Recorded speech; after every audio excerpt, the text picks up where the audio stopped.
Welcome to the Cloud Pod, where the forecast is always cloudy. We talk weekly about all things AWS, GCP, and Azure. We are your hosts, Justin, Jonathan, Ryan, and Matthew. Episode 234, recorded for the week of November 1st, 2023. I'm not a good cloud, and I'm not a bad cloud either. Good evening, Ryan. How's it going? Pretty well. How are you?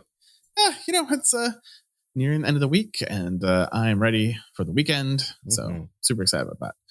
But we unfortunately Matt had to go to a wedding, and Jonathan had something come up, so he was able to join us. So it's just the two of us, which is always a fun episode. Yeah. Although we have a very small amount of show topics this week, so it will be very quick.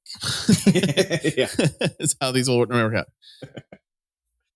But yeah, we can jump into some good news this week. First up, we've talked about DHS in the past year, I believe, on the podcast, and how he's the prime example of a big cloud repatriation. Although he did point out to Twitter this week as well. I saw that they're moved a bunch of stuff on-prem as well. I'm not sure if he's the biggest return to the on-prem world, but he's definitely the most vocal. And so Forrest Brazel, who's been a friend of the show, has been on our TCP Talk show. In his most recent newsletter, had a little bit of a talk and take on some of the back and forth about these cloud repatriation people and those who support DHS moving back to AWS, back to DC, and vice versa. And honestly, I thought his rebuttal was the best one I've seen out there. And so, he basically, he didn't get into like a lot of the semantics about is he right or is he wrong and those things, which I think is really where people fail on this, because it is a matter of your business. It is a matter of a bunch of things. But he really broke it down into a 2x2 box that I think really summarizes this quite nicely. And he's basically, his argument about Basecamp in particular is that Basecamp is a small company with relatively low growth that has a lot of really highly competent IT people, because DHS hires people. There's people who are big fanboys of him, so he attracts people who are kind of worship that culture. And so he has a really good team of people at his company who can help do this thing. But he then countered that with growth. And because Basecamp has, Jason Fried and DHS in particular have said for a long time that they're not in the business to make huge enterprise $1 billion. They're happy making a product that their customers love, but they don't have a sales team. They don't really do a lot of things. So they're not a high growth company. And so Forrest's analysis is basically saying there's two sides of the spectrum of this $4. Growth, which is low growth and high growth, and then IT competence is the other axis. Low IT competence or high IT competence. And basically, he summarizes in this that if you're a low growth company with low IT competency, you should probably go to the cloud, and you should probably get help doing it so you don't screw it up. If you're high IT competence and low growth, you should probably go to the data center. Makes sense. It's a predictable cost. You don't have a lot of need for burstability. And that's a big thing. If you're high growth and low IT competence, you definitely want to be on the cloud.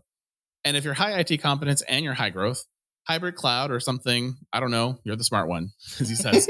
But, I think really that's where it makes sense to probably look at something like hybrid, or it makes sense to, really think about your workloads and do they make sense in a cloud world or a non-cloud world, and take advantage of both, which I think is really the best of all worlds when you can take advantage of both solutions in this. So overall, he goes into a lot more detail about how he sees this and the back and forth and overall some quotes from other people out there in the market. And Kelsey Hightower, pointed out rightfully so that, the 15 years of cloud helped DHS even be able to do this because being able to do a cloud exit of this size for the complexity of what he does have, without cloud technologies that enabled some of those things, it would have been difficult for him to do this going back.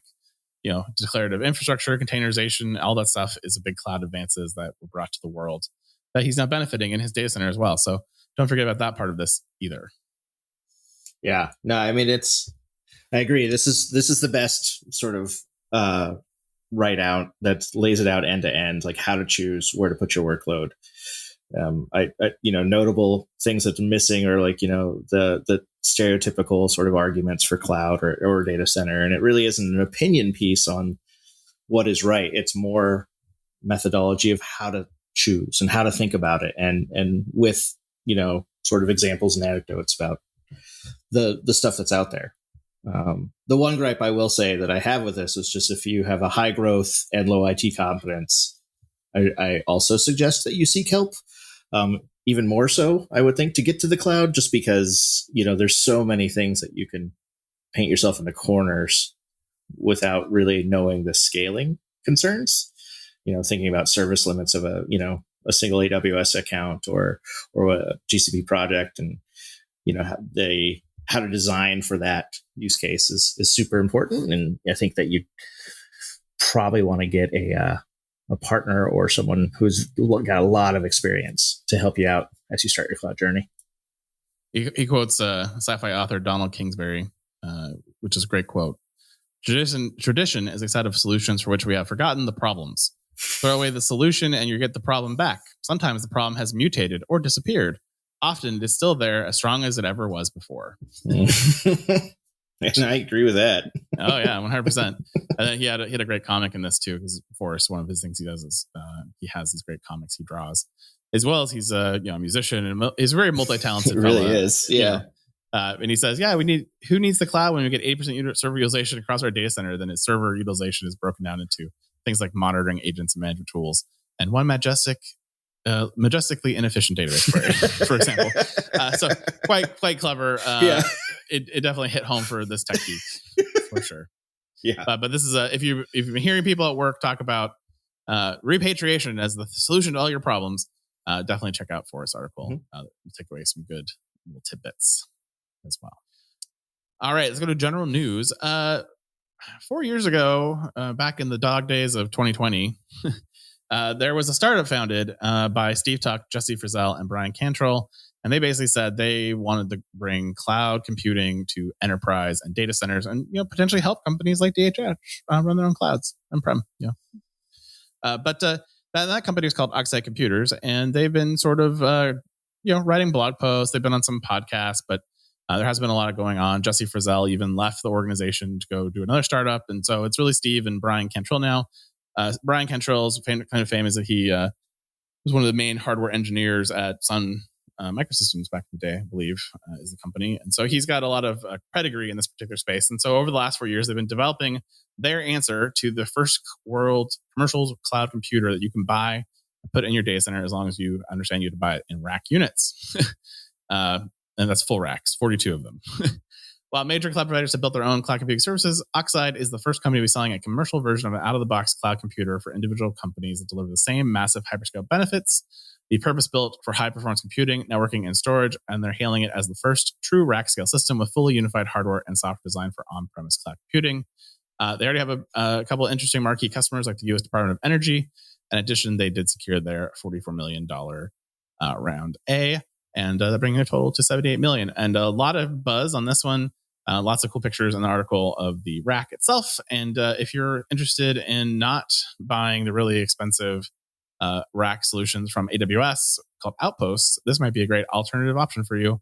And I have to say, Steve Tuck and Brian Cantrell are very smart people, and I would have a lot of faith in what they're building. Yeah, I don't have any first-hand experience, but I do. I definitely come from a data center background back in the day, and was building, similar sort of in-house programs to do very much the same type of thing. And so like, this is a hard problem. And it is interesting to see them taking the task of developing the software and the hardware together, right? Because that's a lot of the, to get a lot of the density and get a lot of the benefits there. It's kind of neat. I do think that it's still a little limiting, when compared to a cloud. Like, I think that you don't get your choice of like CPU flavors and versions and things like that. But it's also, it's probably just as limiting as, say, running Outposts or forget what Azure has one too, and I forget the name of it, in your own data center. So I like it, and it's very pretty. Like, I don't know, this is the nerd in me. The pictures were very sexy. Yes, I love it. All right, well, it is your favorite time, so plug your ears. Here it comes.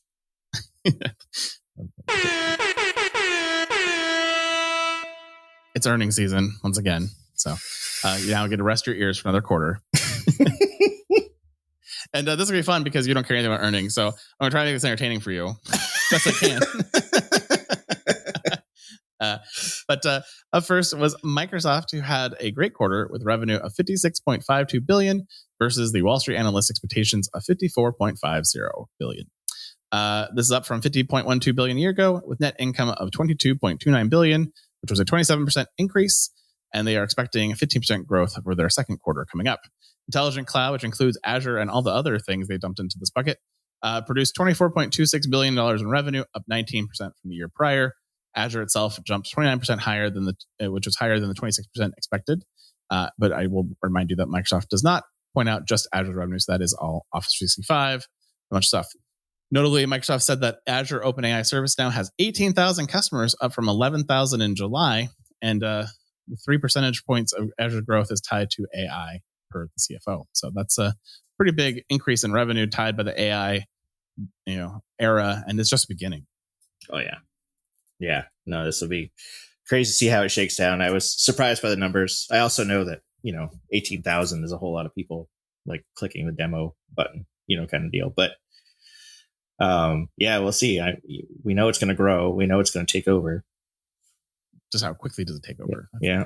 Then when does Skynet happen? It's all downhill from here. So at this point, if Skynet takes over, I would almost welcome it if I don't have to read any more news articles about the trivial advancements of AI. Right? Like I want to know the big advancements of AI. When they develop sentience that decides that humans aren't worth their space. I am sort of curious about like some of the advances that are happening in OpenAI's models, like what happens with their next model, and they're starting to combine a bunch more data points to it. So I'm sort of intrigued by the model development and what's happening there, and the number of objects they're shoving into these models. And then I'm super excited for the lawsuits that are all in court right now. They're not litigating yet, but they've been filed. Yeah. So we're keeping an eye on those. And the Claude models and how they're developing that to try to have some sort of ethical responsibility built in there. I think there are definitely cool things going on. It's just really hard to sort through all the noise to get to the neat stuff. Well, Microsoft had a great quarter, but things over in Alphabet land were a little less rosy. Revenue was $76.69 billion, which is bigger than Microsoft's, and beat the consensus estimate. But Google Cloud revenue missed expectations, only earning $8.41 billion versus $8.64 billion, a $20 million miss, which in $76.69 billion seems like a rounding error. While the unit missed the consensus, it still grew 22% from the year earlier, double the rate of expansion for the company as a whole. The business has an operating profit of $266 million versus losing $440 million the year prior in the cloud business. And Lee Munson, Chief Investment Officer at Portfolio Wealth Advisors, was not kind. He said, if you want this stock to keep going higher, you have got to get the cloud becoming more profitable. It's a third-rate cloud platform. We need to see it make money. Ooh, fighting words. Pichai did say in the Q&A that they have been helping customers with their bills, but given the macro challenges the customers have faced, meaning they've been giving concessions. That definitely has not hurt their profitability, but definitely hurts somewhere in their revenue model. Yeah, I mean that's pretty harsh words for a sector of Google that wasn't making any money up until very recently, right? So it's pretty harsh, but it's also kind of true. I do believe that GCP is a third place, but a very far and distant third place to the other two hyperscalers. And that might be colored by my beating my head against my computer all day. But, and by that, I mean, it definitely does. But there's just certain things that don't work the way they're documented and where they expect. And there are things that are just overly complex for figuring out how to do something very trivial. That takes a lot of expertise and it's very difficult to sort of build a business around and do more complex workloads. So, well, with Microsoft on top fire, Alphabet missing expectations, we were all sort of wondering where Amazon was going to end up on the spectrum. Are they going to have a good quarter? Are they going to have a bad quarter? And luckily, they came through with a good quarter. Revenue rose 13% to $143.1 billion in the third quarter, with the net income tripled to $9.9 billion from $2.9 billion the year prior. And Jassy has been cost-cutting, of course, due to inflation and rising interest rates, eliminating 27,000 jobs last fall. This has resulted in an operating margin of 7.8%, the highest since it reached 8.2% in Q1 of 2021.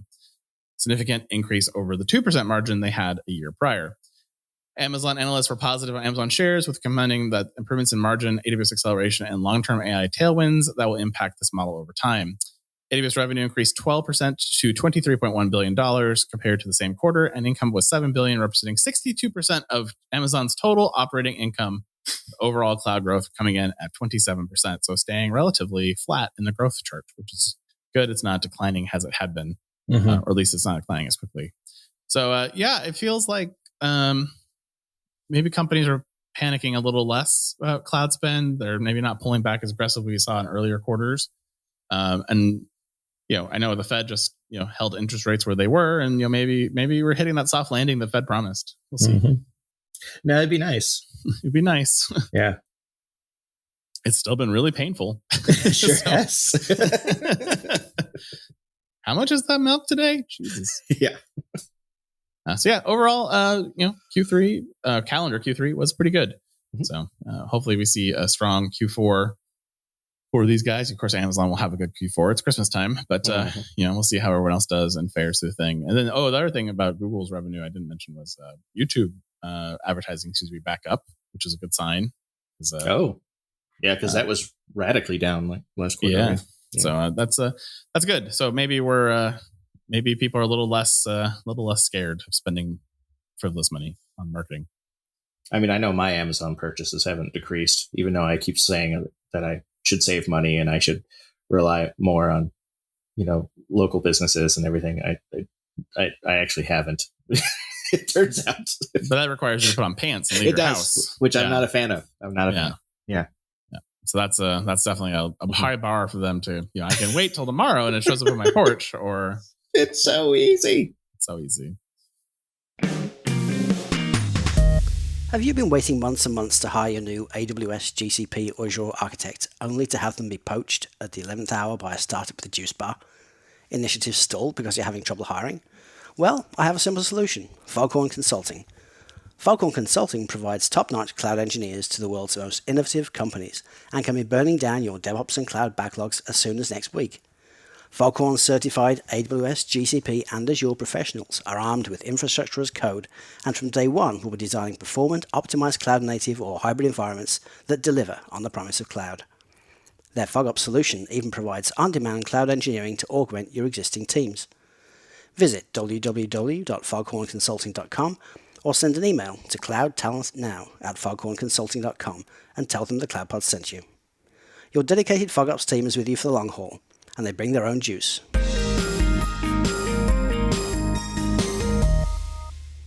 All right. Well, AWS had a couple interesting news stories, not major ones, but sort of interesting. So first up, multi-VPC ENI attachments, which means you can now attach an ENI in different VPCs to an EC2 instance. With multi-VPC ENI attachment, customers can maintain VPC-level segregation between networks while allowing select workloads like centralized appliances and databases to communicate between them, while allowing select workloads like centralized appliances and databases to communicate in that network. It's a pretty legacy pattern I remember doing this back in early 2000s. We had the app zone, the database zone, and we had the app servers with two network cards, one on the apps network and one on the DB network, and that was segmentation. Mm-hmm. Yeah, and there was no way to get traffic between them. No way at all. I mean, there was a router and a route table, and you definitely could do it. You just, if you wanted high performance, you just didn't do that level. You go through that part. Yeah. No, I mean, it was sort of tongue in cheek because it's funny because, a lot of the VPC benefit is the isolation and the segregation that you get. And so it is sort of funny to see it sort of get undone a little bit, but it is still, an option for customers. They don't have to enable it. So I get it. And there's workloads that I could think of where I might have done this instead of some hokey, thing I did where going out to the internet and coming back in so I could keep things isolated. So I get it. Well, I mean, in the data center, there's a couple of reasons why we did it in the data center. One was we have the dumb separation between web and DB zone, or web and app DB. And then you also did it for like iSCSI networks. Like we put our iSCSI network in an isolated network, and that one was because of saturation. But the argument you would make was you didn't want your database traffic coming out impacting your web traffic, and so you wanted that segmentation across your network cards, and you get that because the server had multiple PCI slots, and you could get throughput through that. In a cloud server, though, because of the Nitro limitations, adding additional ENIs doesn't actually add additional capacity. You still have a limit tied to the overall Nitro card capacity. So it's still, it's not quite what you had in data center. It's close, but it's not quite.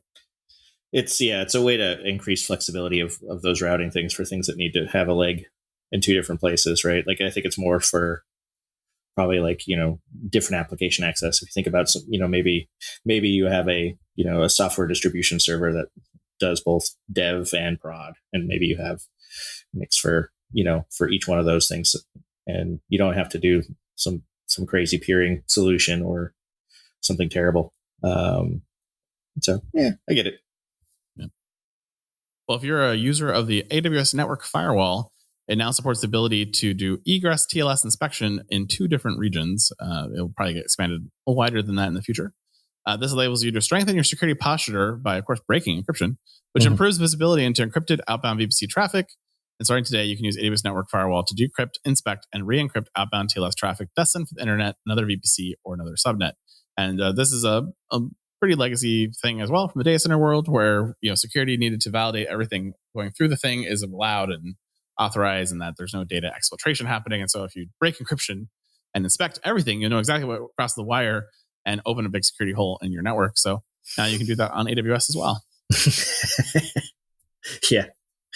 Yeah, it's one of those things where it's like, cool, I guess, like in a world where you probably have everything routing through one of these firewalls, but to go to a special egress VPC and out to the internet, like, I guess. But yeah, do you really need to decrypt it and all the, like, I just hope that it's completely managed from the sort of certificate point of view and doesn't require like dealing with certificate pinning and a whole bunch of other complexity that comes along typically with TLS inspection. I mean, I would assume it has to, right? Have TLS pinning of some kind, because you're basically man in the middle breaking it. So you have to you have to put one certificate on one side of the TLS break, and then on the other side that matches that. So it's got to be pinned somewhere. I was hoping for magic. I mean, Amazon might take some of the toil away from you because it's managed in the firewall, but my guess is that you would have to still do something. Probably still have to feed it in. Yeah, I agree. Yeah. Well, especially if you're doing, I guess internet outbound, you probably don't care as much, but if you're doing VPC to VPC inspection, you would definitely care about there. And then an interesting announcement, and I'll say why it's interesting here in a second. AWS European Sovereign Cloud will allow government agencies, regulated industries, and the independent ISVs that support them to store sensitive data and run critical workloads on AWS infrastructure that is operated and supported by AWS employees located in and residents of the EU. Which is not that special, because that's what Google's done. That's what Azure has basically announced. But what's a little unique about this is that it's a new region. It's not just a checkbox in a console that says I want to be sovereign. It's an entire like GovCloud style region they're building in Germany for this purpose. And they say you can migrate your workloads between other regions to this region, but I assume that means you were going to redeploy your stuff. Yeah. Because that's the only way I know how to do that stuff in Amazon.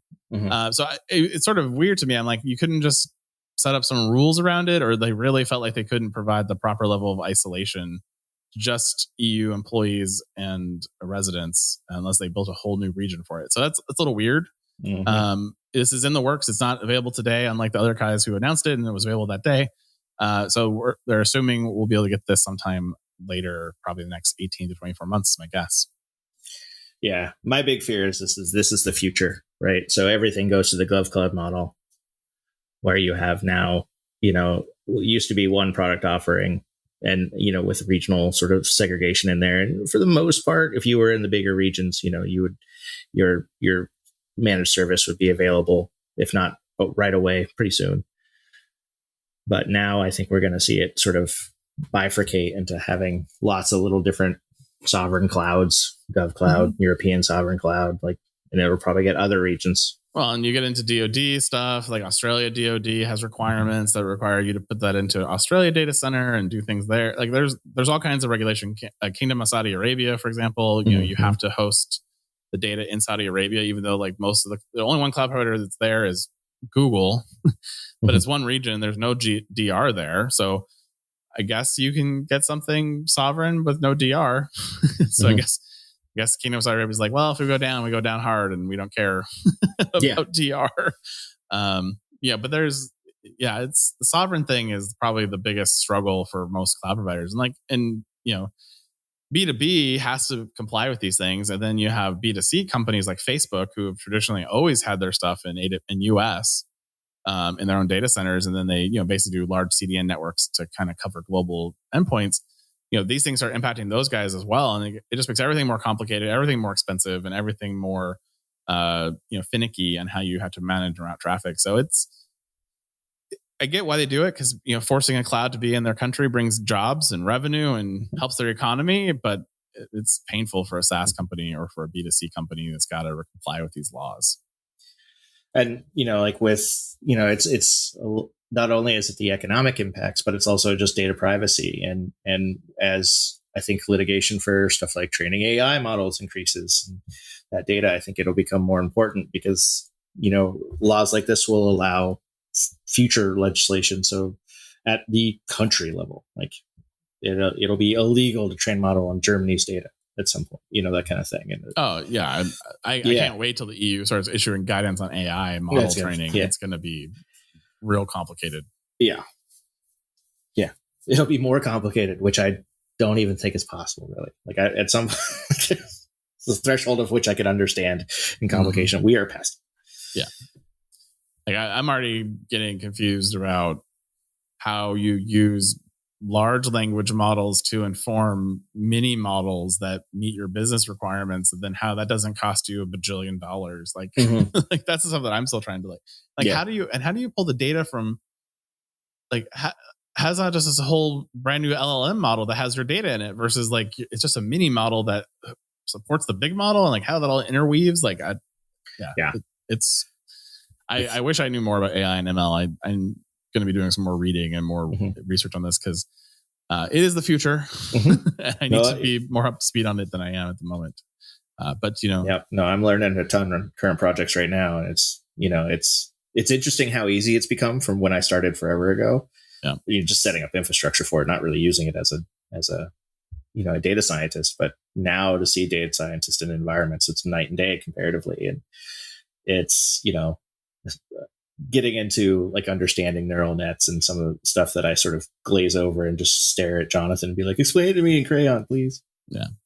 And then like I've been to some interesting, events, and there's been certain AI topics that I've listened to, and, I was in this one, and they're like, all right, so you're gonna go to bard.google.com. And I'm like, okay. And like, now, we're going to simulate a bunch of security stuff in these groups, and we're all broken into groups. And I ended up in a tabletop group, which is fine, like tabletops. And they're like, yeah, so go to the Bard website and just type in the prompt, run an interactive tabletop exercise on ransomware attack at my company, include the CEO, CTO, CSO, legal, and HR. And I'm like, okay, put it in. It spits out, 3,000 words of basically, here's your scenario, here's the exercise, here's the discussion points, all the key points, the additional notes you want to do, and the conclusion. And then I can prompt back to it like, hey, would you add a little additional thing about ransomware into this, or additional attack on top of ransomware, or exfil, the data got exfilled, what would we add to this process? And it like just keeps adding layers of complexity to it. And I'm like, I've been involved in building these before and hiring consultants and paying them a lot of money to do what this thing just did in like 30 seconds. Yeah. So it's still really impressive what it can do when it, like, this is a good use case for it. There's still other use cases you should not do, but this one makes sense. But yeah, it's just crazy. Yeah, it's going to enable. And it's the more I play around with it, it's the more impressed I am, and the more I find different use cases, and the more I'm like, oh, you have that moment of like, I could just give this to the machine to do, and it works. It's crazy. And so I've been playing around again with some of the code stuff, which has got which I haven't done in a few months. And you can't use it at work because it's everyone's got a policy now. It's like, I don't know how dangerous this is, so no. And so, but for personal projects, it's like fair game. And that is for those who are working on getting AI enabled in their business, who have to work with their legal teams to get through the compliance of that. It's a lot of fun. We see you. We see you. I feel your pain. I had never had to experience teaching technology at this level to lawyers. It's a fun adventure. Yeah. All right. Next up is a GCP announcement I sort of missed from Google Next, but apparently service extension callouts on Google Cloud Application Load Balancers, which were announced at Google Next, are now available in public preview. Service extensions empower users to quickly and easily customize the data plane on Google Cloud networking products. This custom logic can address unique workflow requirements, offer an on-ramp for partners to integrate their software with Google services, or help organizations implement cross-cloud network services. Plugins use WebAssembly code to run extensions inline in the network data path, and since they are fully managed resource, they are friendly options for users that want the benefits of Google managed offerings. And then callouts allow users to instruct Google Cloud Network products to make RPC callouts to custom services running in Google Cloud, multi-cloud, or on-premise from within the data processing path. And I've read this article twice now, and this still sounds like black magic to me. And with great power comes great responsibility, or really good hacks. So be careful with this one, I think is kind of my takeaway at this moment, because I could see how you could route traffic accidentally inside your load balancer in a way that you did not mean to do. And that can be dangerous. There are some good quotes here in the article, like John Madison, Chief Marketing Officer and EVP of Product Strategy at Fortinet. With Google Cloud's new service extension callout capability, Fortinet and Google Cloud customers get an even better, more seamless protection for their workloads on Google Cloud. So you're basically kind of slipstreaming security into it in a lot of these ways, or other different options for your benefits around callouts and service extensions.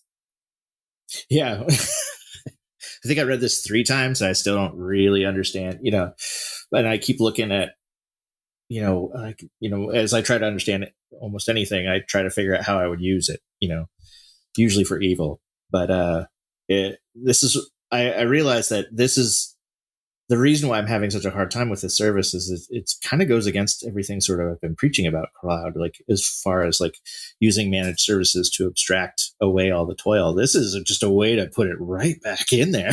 Like, this is nuts.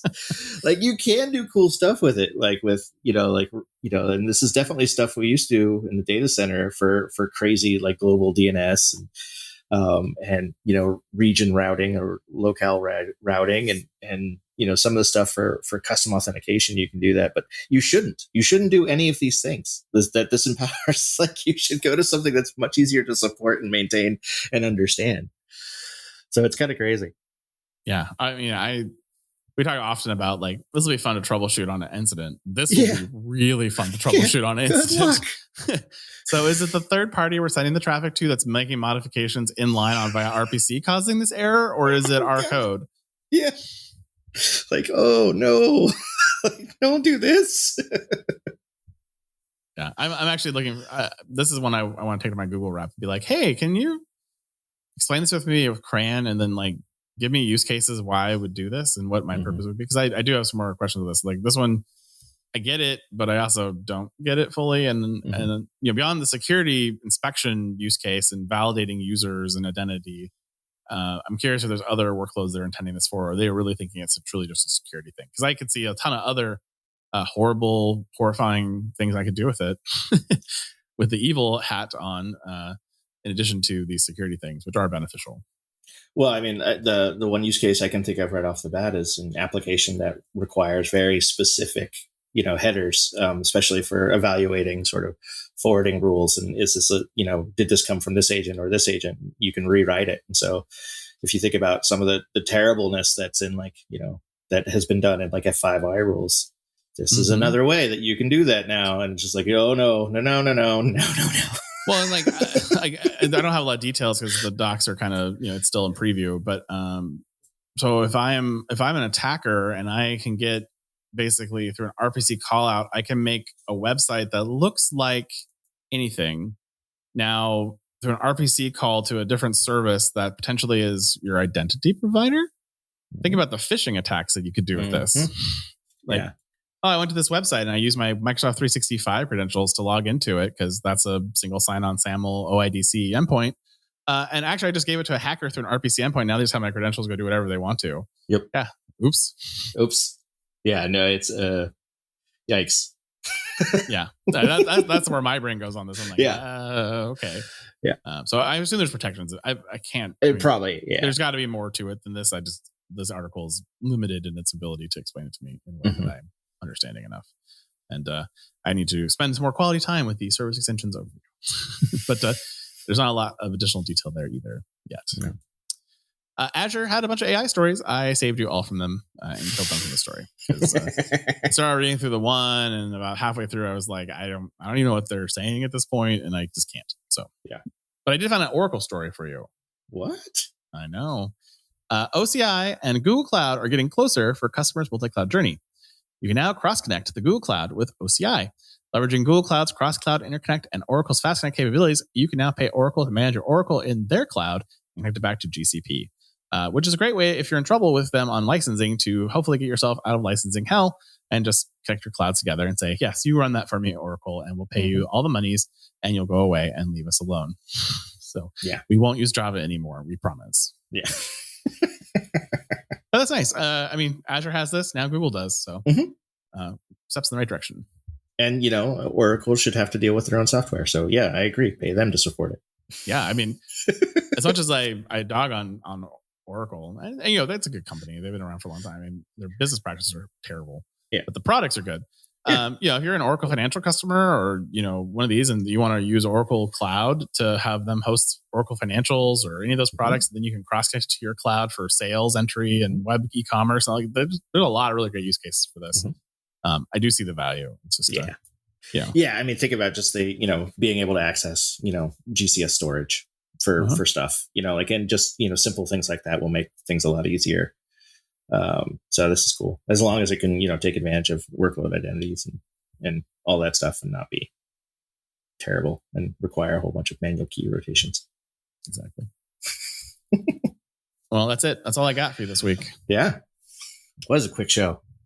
It was actually longer than I thought it was. I was going to be like 15 minutes. You've been listening to our docile voices for 35 minutes. This is TCP Talks coming to you from the non-NPR offices. Yeah. But anyways, well, we'll see you guys next week. And hopefully we get Matt and Jonathan back next week. And I, spoiler alert, I think Jonathan wants to talk about Oxide next week too. So he might find another article for us to talk about it because he's speaking out on it. Yeah. I'm sure he'll have some good insights. So we'll talk to him next week about that. All right. See you next week. You're in the cloud. All right. Bye, everybody. And that is the Week in Cloud. We'd like to thank our sponsor, Foghorn Consulting. Subscribe on iTunes or wherever you get your podcasts and tweet us your feedback at #TheCloudPod. Or join our Slack channel, go to our website, thecloudpod.net for sign-up instructions.